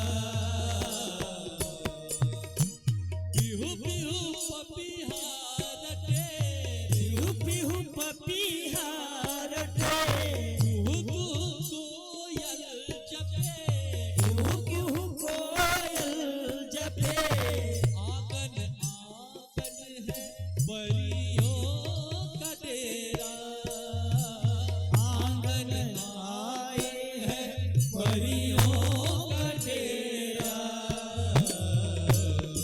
अनहद नाद बजाओ रे सब मिल, अनहद नाद बजाओ रे सब मिल। आज मेरे पिया घर आवेंगे, आज मेरे पिया घर आएंगे। जग पुरावो माटे रंगाओ, जग पुरावो माटे रंगाओ। आज मेरे पिया घर आवेंगे, आज मेरे पिया घर आवेंगे। खबर सुनाओ जो खुशिये बताओ, जो खबर सुनाओ जो खुशिये बताओ, जो आज मेरे पिया घर आएंगे, आज मेरे श्याम घर आएंगे, आज मेरे श्याम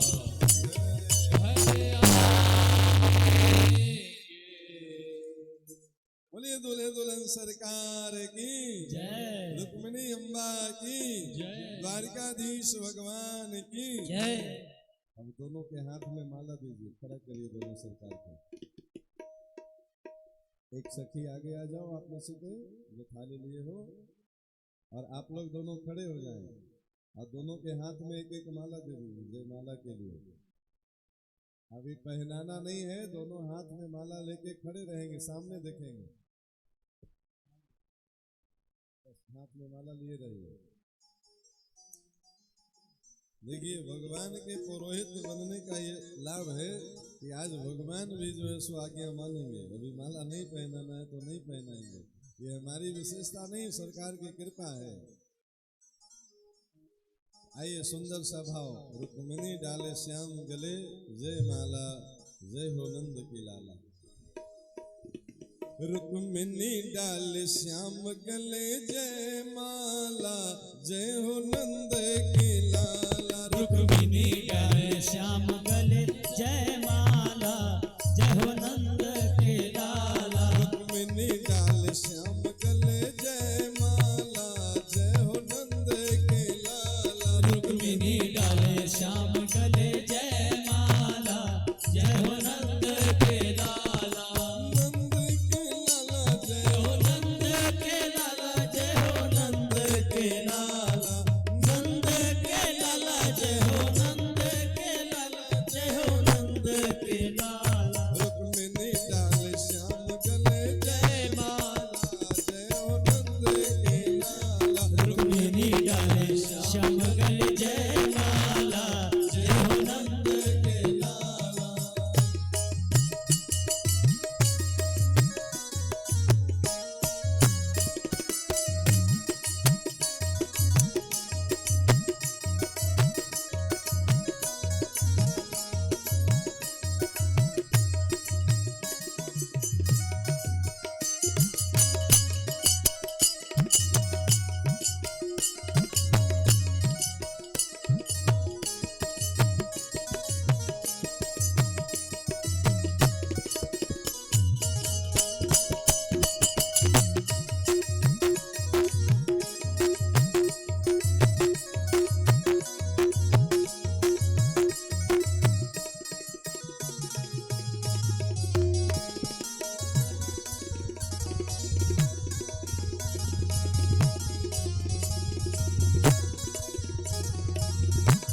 संगल लेके सखी सयानी संगल लेके सखी सयानी संगल लेके सखी सयानी संगल लेके सखी सयानी गावत गीत मनोहर बानी गावत गीत मनोहर बानी गावत गीत मनोहर बानी गावत गीत मनोहर बानी हरस उठे प्रतिपाला जय हो नंद के लाला हर्ष उठे प्रतिपाला जय हो नंद के लाला रुक्मिणी डाल श्याम गल जय माला जय हो नंद के लाला रुक्मिणी डाले श्याम गले जय माला जय हो नंद के लाला रुक्मिणी डाल श्याम गल जय माला जय हो नंद के लाला रुक्मिणी डाले श्याम गले जय माला जय हो नंद के लाला नंद के लाला जय हो नंद के लाला जय हो नंद के लाला नंद के लाला जय हो नंद के लाला जय हो नंद के लाला रुक्मिणी डाल श्याम गल जय माला जय हो नंद के लाला रुक्मिणी डाले श्याम गले जय माला जय हो नंद के लाला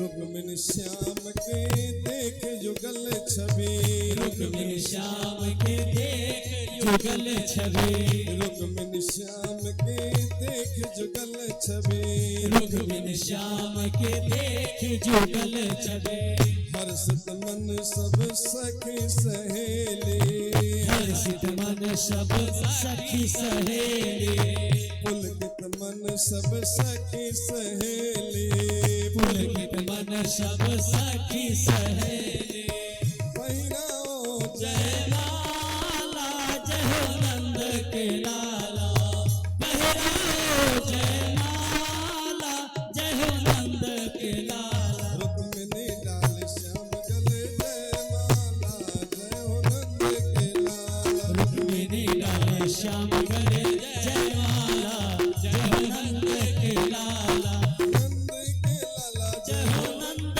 के लाला जय हो नंद के लाला नंद के लाला जय हो नंद के लाला जय हो नंद के लाला रुक्मिणी डाले श्याम गले जय माला जय हो नंद के लाला रुक्मिणी डाले श्याम गले जय माला जय हो नंद के लाला रुक्मिणी डाले श्याम गले जय माला जय हो नंद के लाला जय हो नंद के लाला जय हो नंद के लाला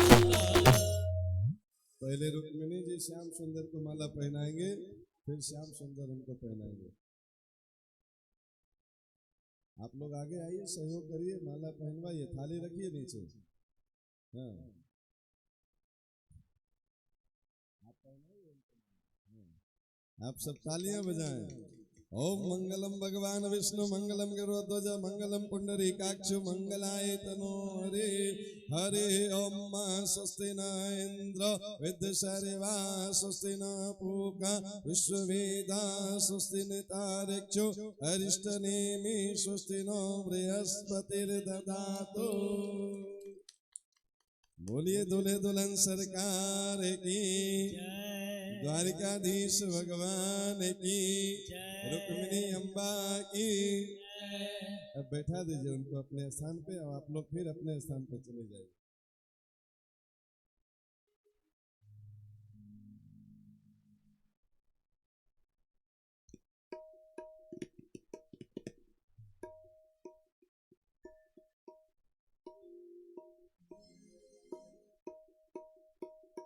बोलिए वृंदावन बिहारी लाल की जय। लागे दुल्हा सा तू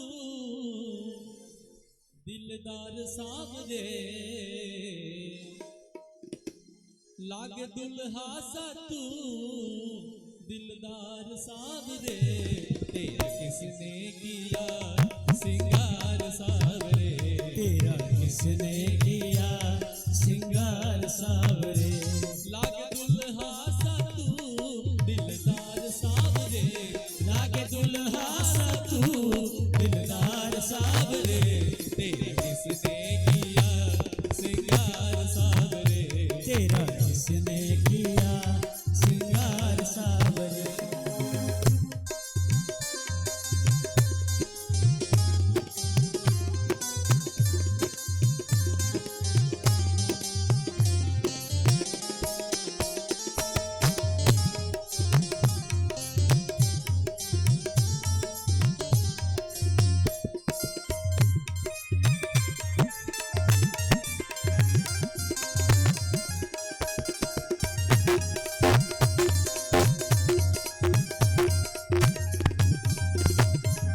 मस्तक पर मलिया गिर चंदन केसर तिलक लगाया, मस्तक पर मलिया गिर चंदन केसर तिलक लगाया, मोर मुकुट कानों में कुंडल इत्र बहुत छलकाया, मोर मुकुट कानों में कुंडल इत्र बहुत छलकाया, महकता रहे ये दरबार सावरे, महकता रहे ये दरबार सावरे, तेरे किसने किया सिंगार सावरे, तेरा किसने किया सिंगार सावरे, लागे दुल्हा सा तू दिलदार सावरे, लागे दुल्हा सा तू दिलदार सावरे, तेरे किसने किया सिंगार सावरे, तेरा किसने किया सिंगार सावरे।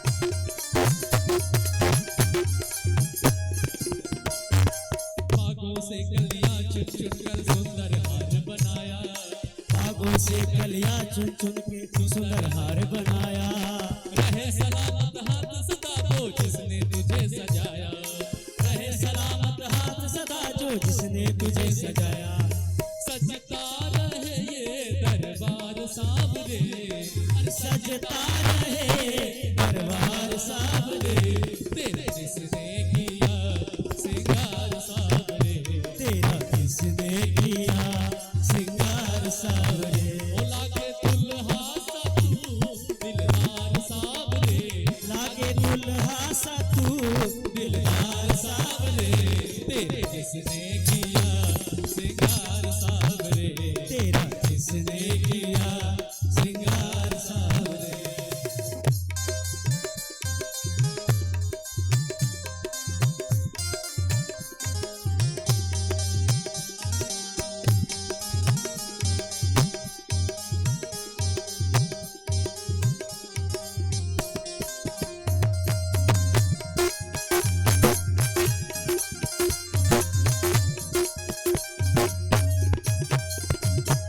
बोल कन्हैया बोल तुझे मैं कौन सा भजन सुनाऊं, बोल कन्हैया बोल तुझे मैं कौन सा भजन सुनाऊं, ऐसा कोई राग बता दे तू नाचे मैं गाऊं, ऐसा कोई राग बता दे तू नाचे मैं गाऊं, नचाता रहूं मैं हर बार सावरे, नचाता रहूं मैं हर बार सावरे, तेरे किसने किया सिंगार सावरे, तेरा किसने किया सिंगार सावरे। ओ लागे दुल्हा सा तू दिलदार सावरे, लागे दुल्हा सा तू दिलदार सावरे, तेरे किसने किया सिंगार सावरे, तेरा किसने किया सिंगार सावरे, तेरे किसने किया सिंगार सावरे, तेरा किसने किया सिंगार सावरे, तेरा किसने किया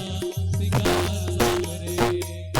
बोली सावरे सरकार की जय हो। अब देखिए ठाकुर जी बन गए हैं द्वारिकाधीश, पर हैं तो ब्रजवासी न जी। अब ब्रज का कोई भी उत्सव बिना होली के नहीं पूरा होता है, इसलिए अब उत्सव का आनंद ले सकते हैं आप लोग। आप में से कोई एक सखी आई आगे, ये लाल वाला अबीर का पैकेट खोल के लाइए मेरे पास। आप में से कोई आ जाओ, हाँ खोल के दीजिए। अब बहुत मर्यादा के साथ आनंद तो लेना है उत्सव का, लेकिन मर्यादा के साथ भाई लोग आपस में एक दूसरे को अबीर लगा लेंगे और बहनें आपस में, इधर एक दो माताओं को दे दीजिएगा और इधर आप लोग।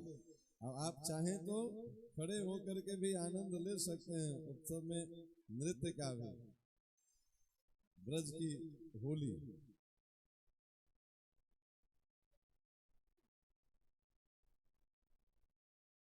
Hello hello hello hello hello.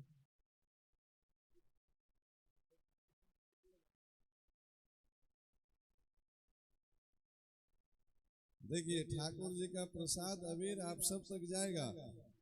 2 झोली भैया, क्यों ऐसे कर रहे हो आप लोग?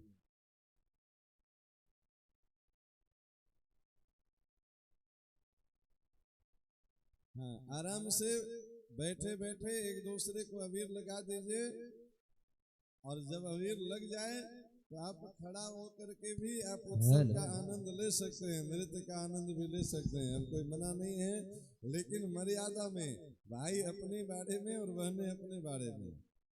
तो आइए ब्रज के उत्सव का आनंद, होली।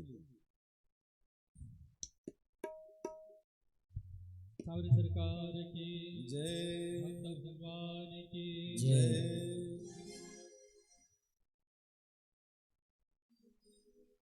अरे होली खेल रहे, होली खेल रहे, होली खेल रहे माँ के बिहारी, आज मन बरस रहा।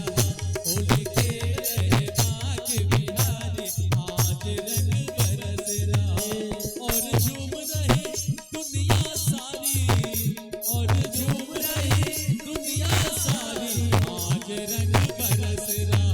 होली खेल रहे माँ के बिहारी, आज रंग बरस रहा। होली खेल रहे माँ के बिहारी, आज रंग बरस रहा।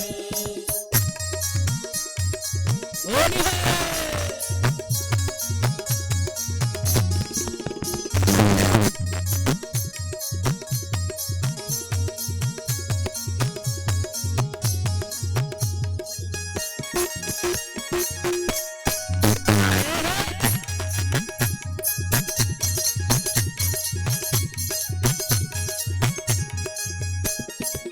अबीर गुलाल के बादल छा रहे, अबीर गुलाल के बादल छा रहे।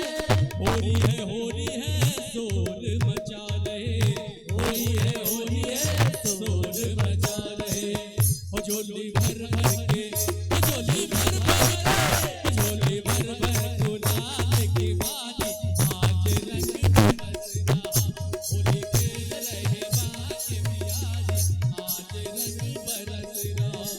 और झूम रही दुनिया सारी, और झूम रही दुनिया सारी, आज रंग बरस रहा। होली खेल रहे माँ के बिहारी, आज रंग बरस रहा। होली खेल रहे माँ के बिहारी, आज रंग बरस रहा।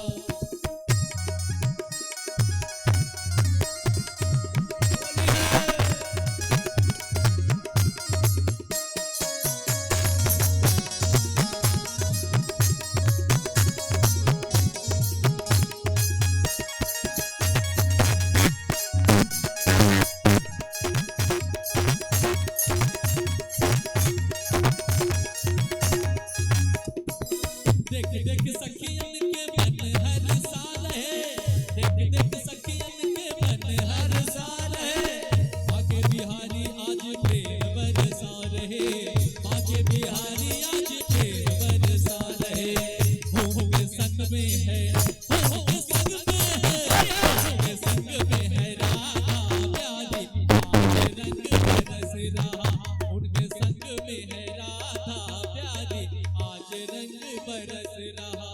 और झूम रही दुनिया सारी, और झूम रही दुनिया सारी। आज रंग बरस रहा होली खेल रहे बाके बिहारी, आज रंग बरस रहा होली खेल रहे बाके बिहारी, आज रंग बरस रहा। होली है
देखिए और होली का आनंद लेना चाहते हैं तो थोड़ा पीछे हो जाइए, नहीं तो बंद हो जाएगा होली।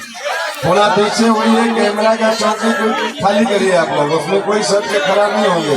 थोड़ा सा पीछे हो जाइए भाई लोग, पीछे जो खड़े हैं तो थोड़ा जगह बना दीजिए नृत्य करने के लिए लोगों को। इन बच्चों को भी थोड़ा पीछे करवा दीजिए, थोड़ा मत आए और आप भी पीछे हो जाइए। आप नृत्य तो कर नहीं रहे हैं, सिर्फ खड़ा है तो थोड़ा पीछे होके खड़ा हो जाइए, कोई दिक्कत नहीं है। आप लोग भी बैठ जाइए आराम से, पीछे चले जाइए आप लोग, बैठने दीजिए, आप बैठिए। हाँ, आप लोग पीछे चले जाइए। हाँ, दो लोग वहाँ पे खड़े हो जाइए, बच्चों को सटने में मत दीजिए चौकी में, और फिर आप लोग आनंद लीजिए, कोई दिक्कत नहीं है भैया। वो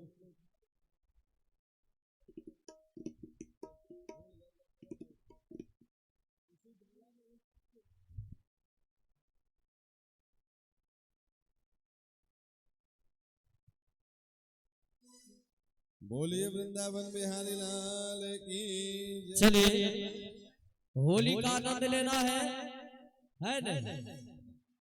तो हमारे श्री बांके बिहारी के साथ हमारे रुक्मिणी, राधा सब होली खेल रही है।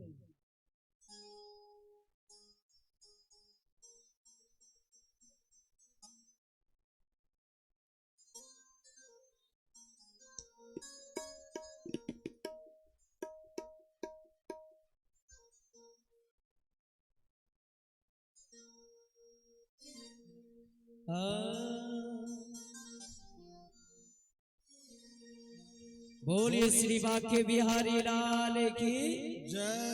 आप भी भैया बैठ जाइए या वहां से आ जाइए, कैमरा घूमेगा तो आप भी लोग डिस्टर्ब हो जाएगा। नीचे आ जाइए या इस साइड में आ जाइए।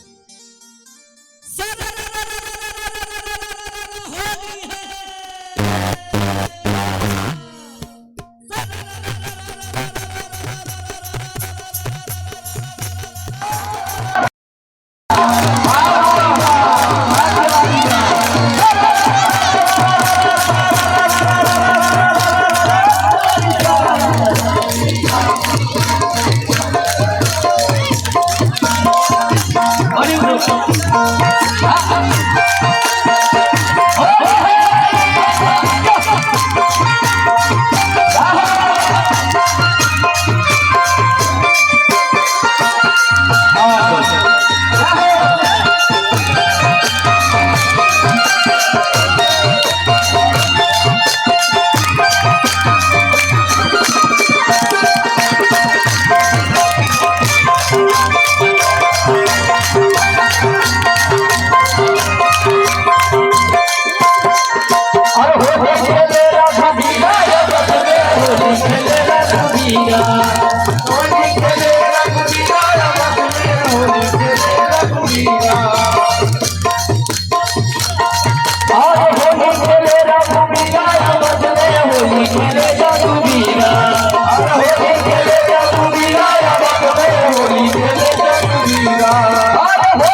आज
चलिए आज के लिए होली का इतना ही आनंद।